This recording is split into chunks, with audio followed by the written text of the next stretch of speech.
My fiancé came out as a lesbian and told me that everything we shared together was a lie. Now everyone is telling her how strong and brave she is while no one cares about me. Posted by you/guiltypollution742. My ex, who I will call Dana, and I had been together for 7 years, and I knew from the beginning that she was bisexual. She openly told me about her past relationships with girls, but I never cared because it wasn't a problem for me at all. We never had any big fights or arguments, just small things that we always managed to sort out. After 7 years together, I decided it was the right moment to pop the big question. We were deeply in love, financially stable, and already living together, so for me, it felt like the perfect time. I prepared everything to make it as romantic and unique as possible, and when I finally asked her, she hesitated, but then said yes. That's when the problem started, because I didn't understand why she hesitated. I asked her about it, but she only replied, "I was nervous, so I let it go." We shared the news with her parents. Mine passed away when I was 20, and my little sister when she was 17 in a car accident, and our friends. But even then, something felt off. Her parents were faking their happiness, and I couldn't understand why, while our friends were genuinely excited and already giving us wedding ideas. 4 months passed, and we were actively planning our wedding when the day came. I came home from work to find her waiting with her bags packed. When I asked her what was going on, she told me, "Listen, I know this is going to be hard for you, but I'm not bi, I'm a lesbian. My parents have known for 2 years, which is why they weren't happy and were faking it. Please, I beg you, don't make this difficult, just let me go. Don't cry, don't beg, and don't scream. Let's just handle this like adults." Then she drove away. I stood there in shock for about an hour, unable to believe what had just happened. We went from planning our wedding to Dana suddenly coming out in a way that made her seem heartless and cold, like someone I no longer recognized. The worst part came after. 3 months have passed since that day. I canceled the wedding, and literally no one has texted or called to check on me, to ask how I was doing, if I was okay, or if I needed anything. Not her parents, not her, she blocked me that day, and not even our friends. No one gives a damn about me at all. In these 3 months, I've been hospitalized 3 times due to extreme weight loss and insomnia. I just work and go home, nothing else. Meanwhile, everyone is praising her for coming out, celebrating how brave she is for finally realizing she's a lesbian, and admiring her courage in embracing her true identity after years of struggling. At this point, I can't even be angry. I'm just in complete disbelief over how fast everything happened and how no one seems to care about me because her coming out is apparently more important than her ex. You know what? Screw them all. They've shown me their true colors, and screw my ex too. Edit. Honestly, I wasn't expecting all this support because I couldn't even imagine someone actually reading this. Believe me, I want to trust you and believe that all these kind comments are true, but right now, I can't. I just saw everyone who was supposed to love and care about me ignoring me and ghosting me, so I lost hope in people, especially strangers on the internet. I hope to come back here in a few months, read this all again, and believe you, but right now, I can't. You all seem like good people and sincere, but believe me, no matter how much I want to trust you, I simply can't right now. Still, I want to thank you all anyway. I'm not okay. The 3 times I was hospitalized, I tried to unalive myself, but I'm not even good at doing that. For 3 months, I kept thinking over and over again, was I the problem? What could I have done better? What did I do wrong? But nothing changes. So here I am, in the middle of effing nowhere, sitting on a sidewalk like a homeless person, reading strangers' comments on a post that I don't even know why I posted. Again, thank you all.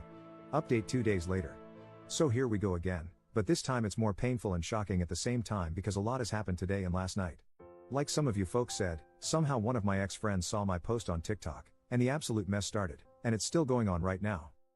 This ex-friend, I'll call him Paul, reached out to me and basically told me that he saw the post and knew it was me because I used my ex's real name, Dana.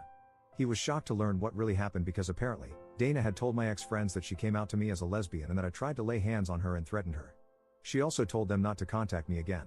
They all believed her, but when they saw my post, they started pressuring her to confirm whether I was telling the truth or not, and she admitted to lying. Since Paul's text, I've received a ton of messages and calls from everyone asking how I am, if I'm okay, apologizing for believing Dana without reaching out to me first, and offering their so-called apologies. But then there's the real issue, Dana. She texted me, asking for forgiveness, saying she was sorry for how badly she treated me, and admitting that she made everything up because she was afraid of losing friends. And unfortunately, that's not all, because I also got a text from her girlfriend, Mary. She basically told me that she was sorry for Dana's behavior and for what she did, and here comes the issue. She has known Dana for a year, yet Dana never told her about me and always referred to me as just a roommate. So now, she's thinking about leaving Dana. Now comes my part. I made a new group chat, including all of them, even Dana and Mary, and told them that I'm not changing my mind about forgiving them. I also mentioned that I was considering suing Dana, partially true, since I'm still unsure, and I called out my ex-friends, saying that if they were decent humans, they would have either texted me to ask if I was out of my mind for allegedly laying hands on Dana or at least insulted me via text, if they really cared about me. Then, I added some personal things about Dana and blocked them all. But my blocking method isn't working because they keep harassing me with texts and calls from other numbers and even getting other people to call and text me. Crazy stuff is happening, and I still can't believe this whole mess. It feels like a nightmare I need to wake up from, but unfortunately, it's all real. The other thing is that I finally saw a therapist today, and I don't like to admit it, but I cried a lot. According to her, I never really worked through my parents' and sisters' deaths, and now this situation with my ex has made me explode emotionally. So, it's going to be a very long journey, and I hope to reach a better place. I've had the therapist's number sitting on my kitchen table for a while, but I never called, until now. Hopefully, this will help. That's all for now. I hope my next update won't come as quickly as this one but instead when I'm feeling better. So again, thank you all, and hopefully, I'll update you in better times. Relevant comments. Commenter. Normal people, break up with their partner, tell everyone about it and why, then move on. Dana, ghosts her boyfriend and lies just because she was scared. Honestly, I would definitely sue for defamation, man. You have the evidence, and I don't think it could go wrong. What do her parents think? Ops response. I forgot to write this little part, but the quick summary is that I never had a good relationship with them, so we never got along well because they always said I wasn't the right guy for their daughter. I never cared about them, but this time they asked me to think wisely and not to sue Dana because she was afraid, and they even justified her actions. That's all, and in fact, I wasn't surprised by their reaction to the news of marrying her. Second update 1 month later. A month has passed since my first post, and here I am again. I know I promised to come back when things got better, and I really hoped for that, but unfortunately, my life hasn't improved at all. Things keep getting worse than I expected. I'm going to talk the way I do with my therapist because, in a way, you all feel like my therapists. You know, I'm not an expert in therapy or these things, and I hoped that, in a short time, things would change and make me feel better. But it's been more difficult and longer than I expected or imagined. I cry every day about everything that has happened to me, about my parents and my little sister's premature death, about what happened with Dana, and about how my friends betrayed me so easily, as if I were just a random guy. The worst part is Dana. After my parents' death, I put all my attention and importance on her. She was my promise of having a new family, of starting fresh, of being part of a family again. All these years, I did my best to make her feel loved, happy, and cared for. What might not come across from my previous posts is how much I loved her and how deeply I cared for her because Dana was the only person in this world who knew me 100%. She was truly my soft spot. After retiring from the army, she was the one who saw the real me after years of risking my life. I still have some trauma, but I'm working on that too. And then I met Dana, and it was love at first sight. So yeah, call me naive for still believing in fairy tales, but I really thought she was the one for me, the person who could finally give me my dream of having the family I lost. The hardest and most painful thing this past month was finally changing my number and starting over. I thought about calling her, texting her, or even seeing her again so many times because, despite everything, I still, somehow, care about her and love her. But then I remember how poorly and cruelly she treated me, and I changed my mind. Still, her presence lingers in my thoughts. I miss the little things we used to do together. I miss Dana being messy and a little goofy around me and in my house. I miss her touch.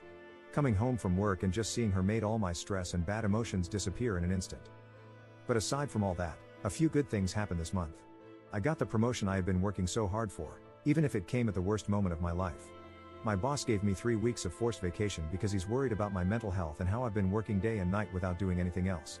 My therapist also told me to take a few weeks off to clarify my thoughts.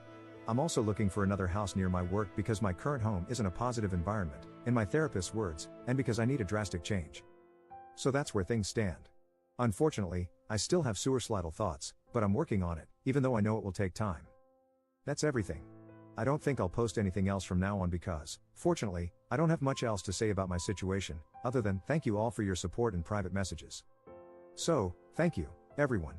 Hopefully, this period of my life will pass without causing too much damage. Edit.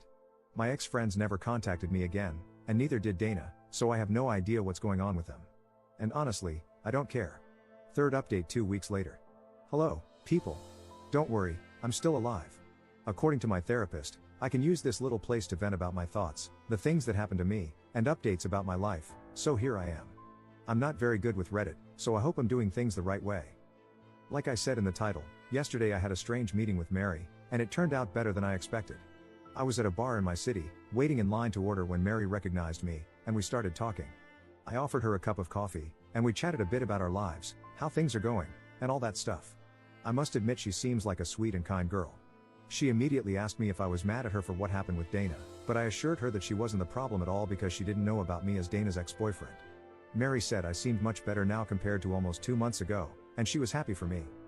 According to Mary, the day I made the group and blocked them all, she and Dana argued a lot and eventually broke up. She told me again that she was extremely sorry for how everything happened and that if she had known earlier, she would never have dated Dana because she has certain values. We chatted for about 2 hours and got to know each other better. Afterward, we exchanged numbers, and she told me that if I ever needed to talk, vent, or just rant about something, she would be there for me. I really appreciated that, and then I headed home. It was honestly a nice meeting, and I wouldn't have bet a cent on it, but it's nice to be wrong sometimes. Aside from that, my life seems to be returning to normal over the past few days. I haven't had suicidal thoughts in 2 weeks, which is a great achievement for me, and my mental health is finally improving. In 3 days, I'll be in Japan for a 3-week vacation, and I hope to continue progressing with my mental health, so we'll see. That's all. I never told anyone my name before, but I'm Clark. Peace, and thank you all for your DMs. I'm starting to believe in and appreciate your support. 4th update 8 months 2 weeks later. Hey people, it's still me, Clark. I know that I disappeared for months, but something big happened that made me think a lot about what to do, how to react to this, and all that stuff. First of all, I don't see my therapist anymore, and I thanked her for what she did for me because she really helped me. And now, the big news, unfortunately, isn't good news. I have cancer. To be completely honest, I should have noticed it earlier because many things were off, but I always blamed stress, what was happening, my personal issues, and all that stuff. But unfortunately, it wasn't stress. Now, before anyone says it, yes, I'm sure it's cancer. I had 3 different tests in 3 different hospitals, and they all came back the same. But you know what? It's fine. It's one of those curable cancers, but here's the thing that kept me thinking a lot. I made a promise on my family's grave, and I have every intention of keeping it. No matter how insane or nonsensical it may seem to you, to me, it makes a lot of sense. So, the thing is this, I'm not going to cure it. I'm just happy to have lived my life. I had incredible ups and incredible downs, but it's okay. It's life. No one ever told me that life was easy or a fairy tale, and we have to accept it and endure it to live our lives as we want. I tried to do that, and between the ups and downs, I'm happy with my life. I met incredible people, I saw how strangers on the internet can really help you. I mean you guys on Reddit, I had my dream job, I had my dog, and I traveled a lot. But everything comes to an end, as it should. I wasn't expecting to have such a short life to live, but it's okay. I take things as they are. So, just this, I made a promise on my family's grave that I will reach them, and I'm going to keep my promise. So, folks of Reddit, you made a stranger's life a bit better, and I will always and forever keep you all in my mind and my heart. I wouldn't have bet a cent on it, sincerely, but it's awesome to be wrong in these cases. So, thank you all. I hope you all have the best life, see the world, love like never before, enjoy everything this world can offer you, and remember this, you all made a stranger's life better. Love you all, and enjoy your life to the fullest. Thanks, Clark.